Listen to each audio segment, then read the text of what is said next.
ગુજરાત રાજ્યમાં 1 જૂનથી 30 જૂનના સમયગાળા દરમિયાન જનગણના 2027ની જે છે કામગીરી શરૂ થઈ રહી છે. તે મુજબ જ રાજકોટ શહેરમાં પણ આ કામગીરી શરૂ થનાર છે. નહીં, લોકોએ આમાં કોઈ પણ પ્રકારનો પુરાવો, દસ્તાવેજ કે કોઈ આઈ કાર્ડ એવું કશું કંઈ જમા કરાવવાનું રહેતું નથી. જનગણના 2027 અન્વયે જે ગણતરીદારોની નિમણૂક કરવામાં આવેલી છે એ ગણતરીદારો લોકોના ઘરે જશે અને સામાન્ય જે નિયત કરેલા જે 34 પ્રશ્નો છે એ 34 પ્રશ્નો પૂછશે. આ સામાન્ય 34 પ્રશ્નોના જવાબ આપવાના હોય છે અને આ કામગીરી પૂર્ણ થઈ જાય છે.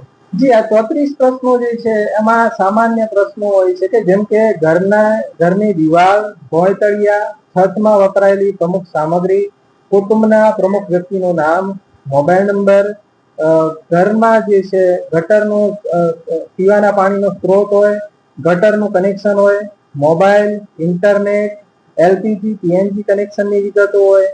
આ બધી જ જે છે વિગતો હોય છે આ 34 પ્રશ્નોમાં આવરી લેવામાં આવી છે. આ સિવાય અમને કોઈ પણ દસ્તાવેજ કે સંબંધી કોઈ પણ વિગત માંગવામાં આવનાર નથી.